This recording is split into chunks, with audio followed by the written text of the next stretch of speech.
One of the most common injuries amongst manual wheelchair users and some power wheelchair users too is a rotator cuff injury. Now, if you're a regular to this channel, you've probably seen my other videos where I talk about how to prevent these. And I've shown that these injuries don't have to be inevitable. By building strength in the rotator cuff, we can make them more resilient and less likely to be injured. But to understand how to train them, we must understand what these magical little muscles are and how they work. So let's dive into the rotator cuffs. The rotator cuff is comprised of 4 muscles: the supraspinatus, the infraspinatus, the teres minor, and the subscapularis. They're a bit of a mouthful, but I'm fairly sure I got those right. Well, these muscles work together to internally and externally rotate our upper arm, but they also help to stabilize the shoulder. And these are used in pretty much every activity we use, whether it's household chores, washing and dressing, or even sport-based movements like a serve in tennis, basketball shot, and many more too. They're tiny little muscles that work all day long,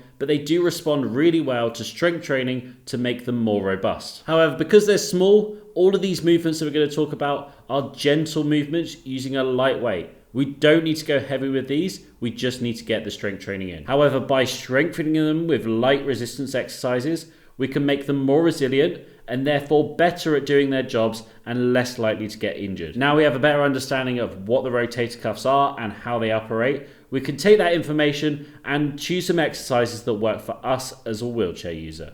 And the first one here is one that you may not have seen before, which is called a W curl. Before we talk about how this one works for rotator cuffs, let's talk about how we can perform it. Start with the dumbbells down by your side, with your thumbs pointing forwards. Then from here, it may look like we're curling it up like a bicep curl, but what we're doing is rotating just our shoulders, so the thumbs start pointing forwards, and then they rotate back and point behind us. And on this movement, we want to be slightly leaned forwards because that puts more focus on the full contraction of this movement. Once you're at the top, lower it slowly back down again and focus on just that rotation, not bending at the elbow. One of the reasons this is great because it's one of the few exercises you can do to target your rotator cuffs using dumbbells. Now, you may have seen people using dumbbells to work their rotator cuffs by holding it here and rotating them in and out.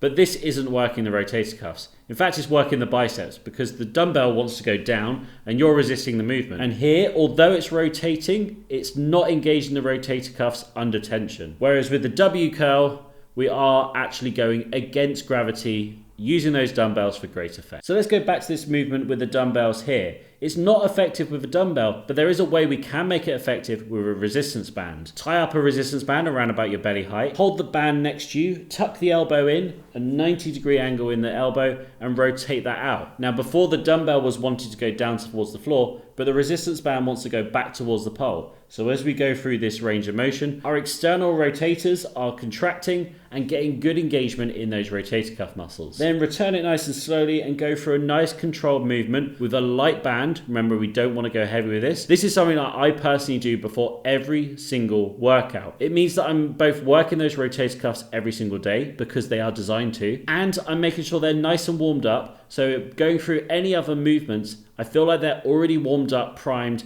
and less likely to get injured during my training. Now with the resistance band, this exercise is fantastic. However, I think a better variation is with the cable machine, and that's because we're getting consistent resistance all the way through the motion. See, with the resistance band, because we're going light, because they can't lift heavy, you soon find a point where it's really difficult to do. With a cable, however, we get a nice consistent resistance all the way through the motion and making sure that rotator cuff is getting worked effectively. So if you have access to a cable machine, do that. If you don't, resistance band is a great backup option. But it's not just external rotation that our rotator cuffs do, they also do internal rotation. Now the internal rotator cuffs get worked on a regular basis, whether we're pushing our wheelchair, typing on a laptop. However, it's also important to keep them nice and strong too. I personally do the external rotator cuff exercises before every single workout, whether that's shoulders, back, chest, it doesn't matter, they're getting exercised because they don't in general during the rest of the day. However, the internal rotators do. So I always make sure I exercise them only on shoulder days, and on the other days, I don't work them. To do this, we set it up exactly the same,